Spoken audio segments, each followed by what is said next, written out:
Hi everyone, it's Miss Kate. And Miss Hazel. Today we're doing another fall project. We are going to make an owl in a fall leaf tree. So I'm going to show you how we started it. First we took a big piece of white paper. It's a 12 by 18 I think, construction paper. Some brown paint. And then just drew a really simple tree. So I have paper underneath here. Actually, I'm going to add some more newspaper so I don't have to even mess that up. Because I'm going to go off the edge on this one, just to make sure we get all the way to the end. So, putting a little piece of paper there, I'm going to start up by just painting a straight trunk right up the side here. But I really want to make sure it's at the edge, because that's my idea of how it would look. And then down to the bottom. And then we're going to add some branches. And again, we're going to go right off the edge. So I'm going to go right, kind of at a little bit of a slant here. And then do another one here. And you can decide how you want it, where you want your branches to go. But that's what I was thinking. And I'm going to, add off a little bit more, because that's how trees grow. But we want this to go really off the edge so that it looks like a real tree. Because what we're going to do is we're going to put the owl high up into the tree. So we're not seeing the very bottom. We're going to be in the tree with all the leaves around him or her.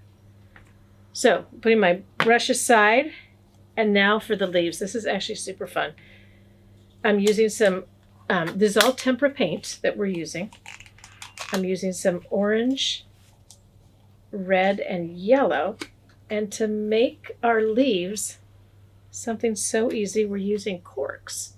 So a lot of times corks get thrown away, but we can use them for all sorts of things. So I'm going to dip it in like it was a stamp, but I'm going to use my lid here to sort of stamp out some of it so it doesn't get too much at first. And then really all I'm doing is just stamping it like this. It's a little bit of a loud project. And then it is really fun. And I'll keep going with the red, but when I'm ready to go to the orange, I'm going to flip it over, do the same thing, use my lid to sort of get some of the paint off. And now I'm going to go over, and again, fill the whole thing up with the red and the orange, making sure I cover most of the white spots. I'm going to use a new cork for the yellow so I don't get that too mixed up. And then do the same thing with the yellow. Are you going to do yellow last, Miss Kate? I am going to do yellow last because I really want to make sure that it stands up. Yeah. If I do the darker colors first and then do the yellow over it, you'll see it. If I do the yellow first, it might get lost. So, look, I already made a mess of myself. So we're going to do that. We'll keep going with that. I'm going to move this out of the way because we don't need it right now. And I'm going to show you how to do the owl. Now, we love metallic permanent markers because they're really fun. And they look really great on black paper. So that one's already been cut out. This is a giant one I did first. And it looked like it was too big for that. So I went for a smaller piece of paper. But I'm going to show you how to do this. I'll try to go upside down so that you can see it. And hopefully that's going to work. So when I made my owl, I started with the ears first. One ear. I went across like a little bit of a curvy line. Another ear. Went down, if I can do this, went down around the sides for the head, and then like looped out a little bit for the body. I think I made this a little bit big. Some feet, a little line, because we're going to imagine that his toes are curled, his claws are curled onto the branch there. And then back up again. When I do the eyes, owls have big eyes. And of course, there are lots of different kinds of owls. We could look at some pictures of owls and see some other ones. Mm-hmm. Barn owls. Snowy owls. Yeah. What are those ones owls. Owly owls. I don't know those little ones that live in the ground where they're little tiny ones. We saw them at Curiosity down in San Mateo. Those are fun. Anyway, then in between the eyes, I'm adding a beak. Now, on this one, I added the wings so he looked like his wings were behind him, and the other one I had more on the side. So I'm going to do the more on the side for this one.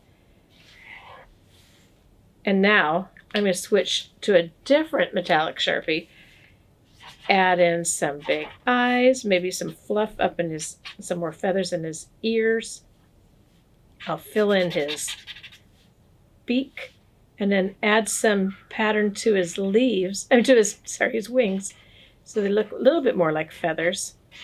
Oh, Miss Kate, I just Yes. looked up. There's an owl called the elf owl. It's the world's smallest owl. Oh, is that the one that's at Curiosity that we saw? I don't know. Elf owl. Yeah. Okay. They go from Look up- Mexico into the southwest U.S. Oh, that might be what we saw. Go look up an elf owl. How big is it, Miss Hazel? It says 45 grams. That's small. I don't actually know what that means, but that seems small. Either. When I was younger, there was a boy who lived down the street. He was big, and he used to rescue hawks and teach them how to hunt again. Like if they had fallen out of their nest and the parents weren't taking care of them, then he would take them and raise them, teach them how to hunt, and then set them free. And once he found an owl that he saved, and he raised it, and so we got to go look at it a lot. It was very fun. I think that's when I first decided I really like owls. So basically that's it. So it's just fun to use metallic Sharpies or metallic pens on black paper because I love the way that shows up. And when my painting was dry, then I would cut out my owl and just glue it right in onto a branch so that it looked like it was standing there. Is it a mighty oak tree? It might be a mighty oak tree somewhere in the eastern part of the United States where the leaves turn colors. All right, thanks Oh, actually, sorry, I almost forgot to tell you. We're playing a game. We just started it a few videos ago. We're playing Spot the Difference. So look at the shelves behind us.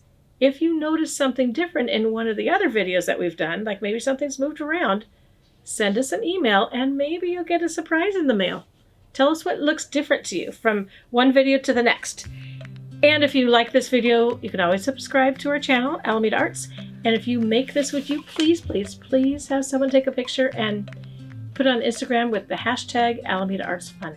All right, thanks everyone. We'll see you next time. Bye, friends.